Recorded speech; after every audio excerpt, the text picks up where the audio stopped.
Hi అండి, welcome to our channel అమ్మమ్మ చేతి ముద్ద. ఈరోజు మనం చేయబోయే డిష్ గంగబాయల కూర మామిడికాయ పప్పు. తెలంగాణ స్పెషల్ అండి ఇది. దీని కాంబినేషన్ జొన్న రొట్టె కూడా ఉంటుంది.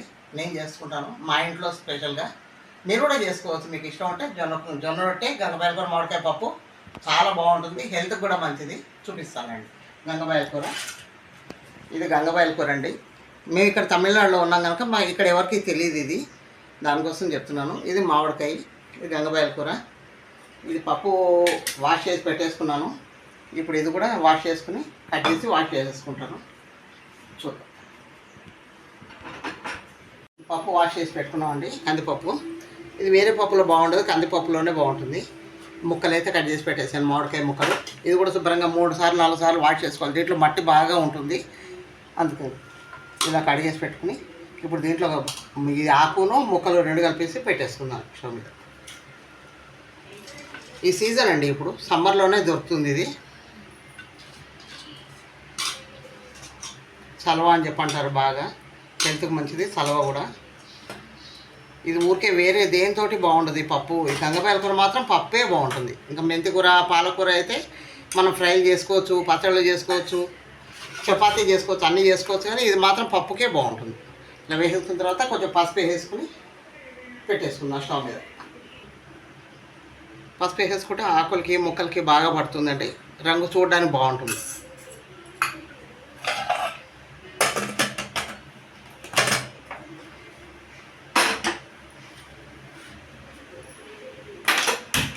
ఎక్కువ పేస్ట్ అయిపోద్దండి, కొంచెం పప్పుగా ఉంటేనే బాగుంటుంది. మరి మెత్తగా అయిపోతే కూడా బాగుండదు. చూడండి, పప్పు అయితే చక్కగా బాగా ఉడికిపోయింది, రంగు బాగుంది, కలరు. ఇంట్లో కొంచెం పప్పు తీసేస్తానండి, మా మనోడి కోసం అని. కారం అది వేసుకుంటాం కదా, మళ్ళీ కొంచెం ముద్ద తీసి ఇది అదే 2 మిక్స్ చేసి పెట్టేస్తాను అనమాట. ఇది మనోడికి, ఇప్పుడు ఇది మాకు చేసుకుంటాం. ఇంట్లో ఫస్ట్ దీనికి తగినంత ఉప్పు, మామిడికాయ వేసుకుంటాం కనుక దీనికి చింతపండు అవసరం లేదండి. ఇంకా తగినంత కారం, దీంట్లో మెంతి పొడి అండి. జీలకర్ర మెంతులు 2 మిక్స్ చేసి వేయించేసి, అంటే నూనె లేకుండా రోస్ట్ చేసి పెట్టేసుకుంటాం, డ్రై రోస్ట్. ఈ పొడి పప్పులో, సాంబార్లో, చారులో, పచ్చడిలో అన్నిట్లో వేసుకోవచ్చు, హెల్త్ పరంగా కూడా మంచిది కనుక. జీలకర్ర మెంతుల పొడి వేసేసి కలిపేసి ఒకసారి ఉడికిచ్చేసుకుని పైనుంచి పెట్టుకుంటాం. చెప్పాం కదండి, మెత్తగా ఉండకూడదని చెప్పని ఇలా ఉండాలి అంతే. పప్పు ఈ రకంగా ఉంటే సరిపోతుంది. ఇది ఉడికితే సరిపోతుంది. ముందే మెత్తగా ఉడికిపోతే బాగుండదు, పిండిలా ఉంటుంది ఇంకా తినడానికి. ఉడికిపోయిందండి, ఇంకా పోపు పెట్టేసుకుందాం. ఇక్కడ షిఫ్ట్ చేసేస్తాం.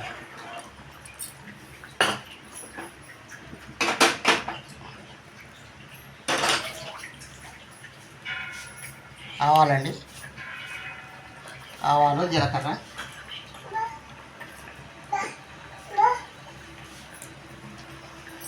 ఇంగువ,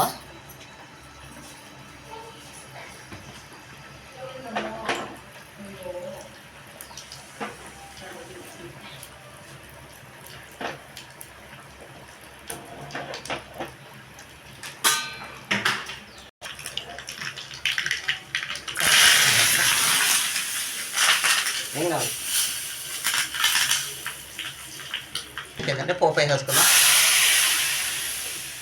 అయిపోయిందండి, గుమగుమలాడే గంగబాయల కూర మామిడికాయ పప్పు రెడీ అండి.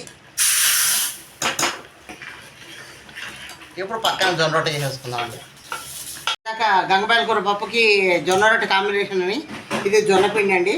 నీళ్ళు మరుగుతున్నాయి, ఈ మరిగే నీళ్ళు దీంట్లో పోసుకోవాలి మనం. దీనికి ఎంత తగినంత పోసుకోవచ్చు అండి, ఎక్కువ పోసేసి మళ్ళీ పలస అవుతుంది. ఇలా కలుపుకుంటూ కొద్దిగా కలుపుకుంటూ పోసుకోవాలి. కొంచెం తక్కువ పడితే చన్నీళ్ళతో మనం ఇది చేసుకోవచ్చు. ఈ తెలంగాణ ఫేమస్ అండి జొన్న రొట్టి, గంగబాయల కూర పప్పు, మామిడికాయ. సీజన్లో కనుక మామిడికాయ గంగబాయల కూర కాంబినేషన్ బాగుంటుంది. ఉత్తి గంగబాయల కూర బాగుంటుంది, కాకపోతే ఏంటంటే మామిడికాయతో ఇంకా చాలా బాగుంటుంది. తడుపుకోవాలండి పిండి వేడి నీళ్ళతోటి. ఇలా తడిపేసుకొని దీని అంతా ఒక పక్కకి అద్దుకొని ఉంచుకోవాలి.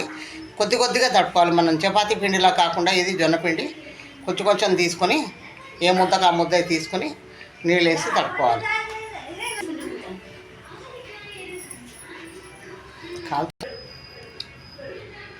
ఇలా రావాలండి ముద్ద. ఇలా వచ్చేసి కింద వేసి మనం కొంచెం దాన్ని బాగా స్మాష్ చేసుకోవాలి. అయితేనే రొట్టె వస్తుంది, సాగుతుంది. ఎంత స్మాష్ చేస్తే అంత సాగుతుందండి. మనం ఇలా ఇలా సాగాలి బాగా. కొంచెం నీళ్ళ తడి కూడా చేసుకోవచ్చు, బాగా పొడిగా ఉంది కనుక, ఉండ రావాలి కనుక.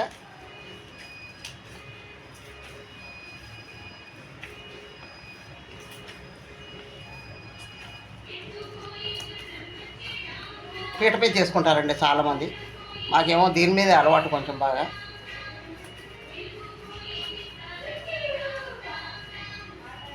అంత ఏమంటారు,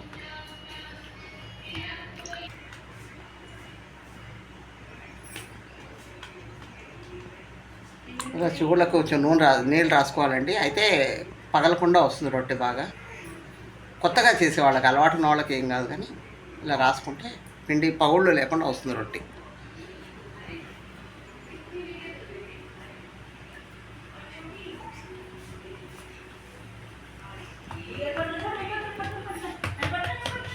ఒకవేళ జొన్న రొట్టె చేసుకోవడానికి రాని వాళ్ళు సగం గోధుమ పిండి సగం జొన్న పిండి వేసి చపాతీలకు కూడా ఒత్తుకోవచ్చండి.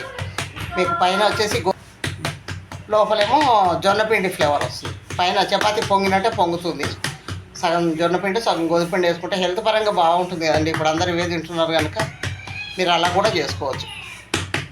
షుగర్ పేషెంట్కి దానికి అన్నిటికీ మంచిది. ఒకప్పుడు బాగా తినేవారు, ఇప్పుడు ఆరోగ్యరీత్యా అందరూ తింటున్నారు.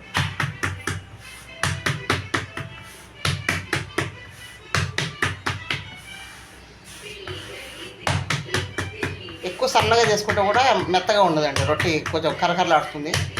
కొంచెం లావుగా ఉంటే ఒక పీస్ బాగుంది, మెత్తగా ఉంటుంది కూడా రొట్టె ఎప్పుడు తిన్నా కూడా.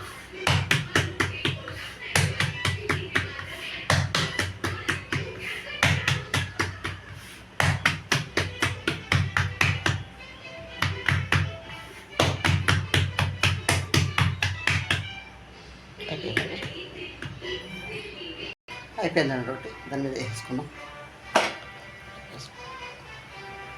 దీని మీద కొంచెం నీళ్ళు చల్లుకోవాలండి. దీనికి నూనె అక్కర్లేదు కనుక నీళ్ళు అప్లై చేసుకోవాలి.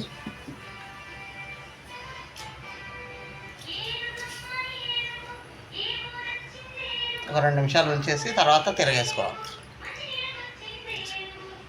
అయిపోయిందండి. రొట్టెలు ఇలా కాల్ చేసుకోవాలి. అయిపోయింది. ఇంకా సర్వింగ్ బౌల్లో తీసుకొని మనం సర్వ్ చేసుకొని తినేసేయడమేనండి. వేడి వేడి జొన్న రొట్టె పప్పు. లేదండి నా వీడియో గంగవాయల కూర పప్పు, మామిడికాయ, జొన్న రొట్టెలు విత్ కాంబినేషన్ ఉల్లిపాయ తింటేనే దీని రుచి అనేది చాలా పెరుగుతుందండి. దీనికి కాంబినేషన్ కింద వంకాయ కూర బాగుంటుంది, గోంగూర పప్పు బాగుంటుంది, ఇవన్నీ బాగుంటాయి. ఈసారి మళ్ళీ వీడియోలు పెట్టినప్పుడు పెడతాను.